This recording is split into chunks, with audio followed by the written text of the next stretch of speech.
இன்றே டவுன்லோட் செய்து உங்கள் ஃபேவரட் ஷோக்களை என்ஜாய் பண்ணுங்க. தேனு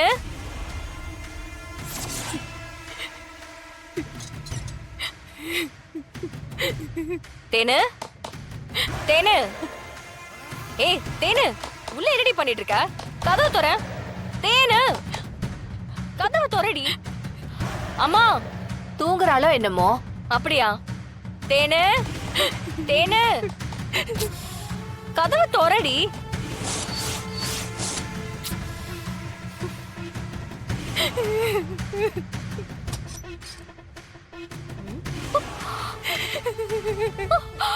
அம்மா அம்மா அம்மா அம்மா வாங்கம்மா. ஏய் தம்பி, என்னாச்சு? தேனே, கதவை தொற. ஏய், என்னம்மா?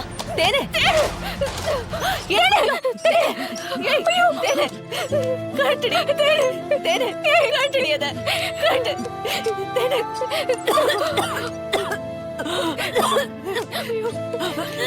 ஏன் இப்படி பண்ண? அன்னைக்கு நம்ம வீட்டுக்கு வந்திருந்தால ரஞ்சித். ஆமா, அவனை நான் லவ் பண்ணம்மா.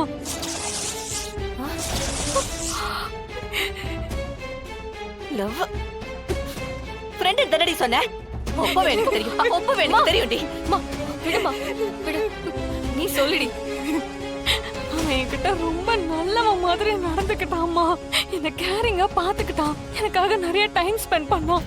எனக்கு என்னெல்லாம் பிடிக்குமோ எதெல்லாம் தேவையோ பார்த்து பார்த்து செஞ்சான். அதனாலதான் நான் அவனை ரொம்ப நம்பினேன். ஆனா நான் நம்பின மாதிரி அவன் ரொம்ப நல்லவன் இல்லம்மா.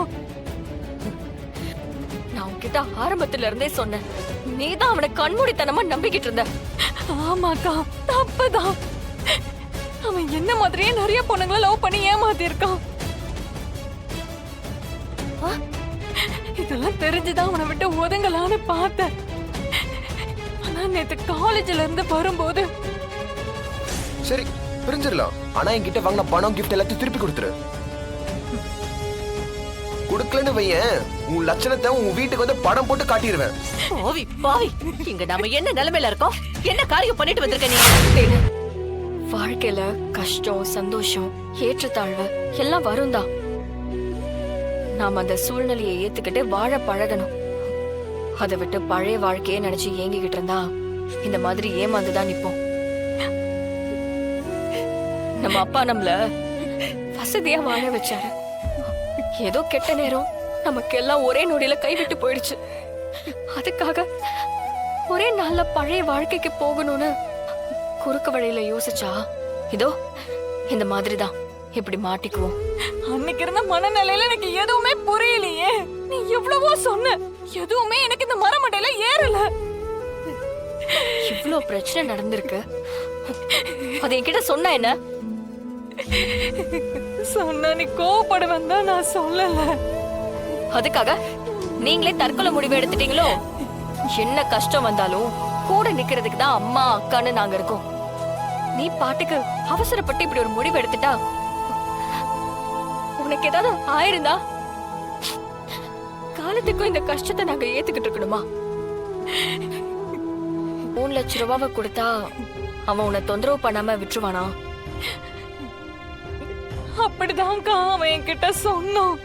தமிழே, 3 லட்சம் ரூபாய்க்கு நாம எங்கடி போறது? ஏதாவது ஏற்பாடு பண்றேம்மா.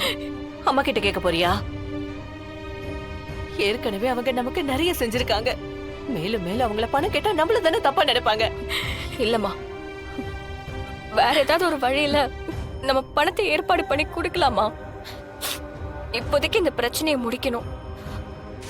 அந்த பொண்ணை நான் லவ் பண்றேன்ப்பா. நீ தான் தினம் ஒருத்திய லவ் பண்றியடா. இவ எதுக்கு வீடு வரைக்கும் வந்திருக்கா? இவளுக்கு என்னடா பிரச்சனை? அப்பா, மத்தவங்கள லவ் பண்ற மாதிரி இல்லப்பா. எனக்கு இந்த பொண்ணை ரொம்ப பிடிச்சிருக்கு. கல்யாணம் பண்ணிக்கலாம்னு இருக்கேன்ப்பா. என்னடா உளர்ற? ஆமாப்பா, நான் அவளை தான் கல்யாணம் பண்ணிக்க போறேன். டேய், பெத்த புள்ளன்னு கூட பார்க்க மாட்டேன், ஒண்ணு போட்டுருவேன். உனக்கு எவ்வளவு பெரிய இடத்துலலாம் ஒண்ணு பார்த்து வச்சிருக்கேன். அவ கிலோ கணக்கில் நகை கொண்டது கொட்டுறதுக்கு காத்துட்டு இருக்கான்டா. அவளை பார்த்தா ஒண்ணும் இல்லாத அண்ணாட காட்சி மாதிரி இருக்கிறா. அவ ஏன் வீட்டு மருமகளா? தொலைச்சு விடுவோம் தொலைச்சு. அப்பா, இது என் மான பிரச்சனைப்பா. இது வரைக்கும் எவ்வளவு என்ன வேணும்னு சொன்னது இல்ல. இவ சொல்லியிருக்கானா அவளை நான் அடைஞ்சுதானே ஆகணும். உங்க ஒரே புள்ளப்பா நான். எனக்காக தானப்பா இவ்வளவும் செய்றீங்க. என்னோட ஆசையை நிறைவேற்ற மாட்டீங்களா? பண்ணி தொலைக்கிறேன். வா, இன்னைக்கு சாயங்காலம் வரைக்கும் டைம்.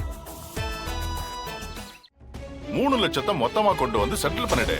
அப்படி முடியலன்னா உன் தங்கச்சிய என் பையனை கட்டி வை.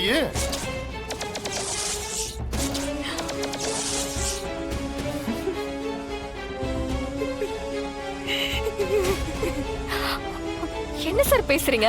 அக்கா நம்ம போயிடலாம்க்கா, வா. என்ன பாப்பா, என் பையனுக்கு என்ன குறை? இந்த ஏரியாவிலேயே பெரிய குடும்பம். என் குடும்பத்துக்கு மருமலா வர்றதுக்கு நீ கொடுத்து வச்சிருக்கணும். சார் சார் வேண்டாம் சார், என்ன வெட்டுருங்க. தேனு, நீ பயப்படாத.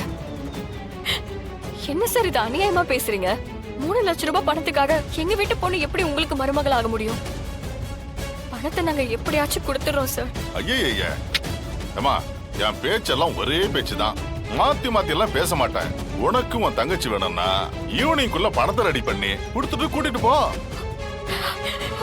உனக்கு டைம் ரொம்ப கம்மியா இருக்குமா? கிளம்புங்க. சரிங்க சார்.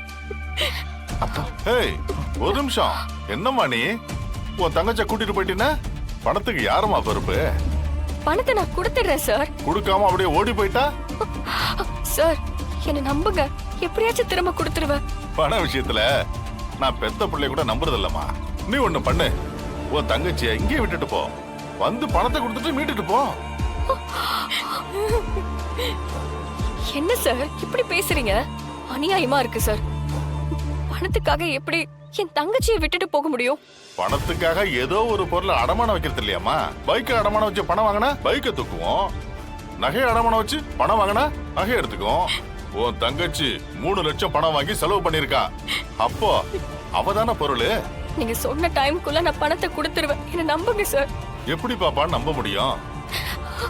உன்ன மாதிரி நம்புங்கன்னு சொல்லிட்டு ஓடி போனவங்க 1000 பேரு. நீ கிளம்பு.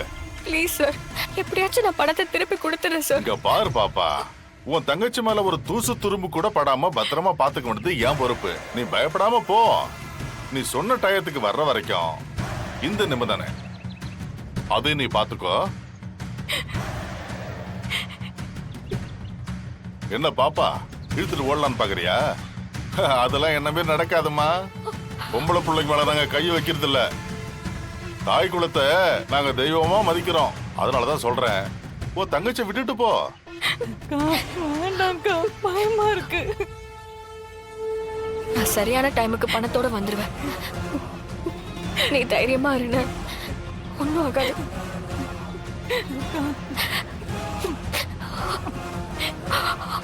தேனு, இங்க பாரு.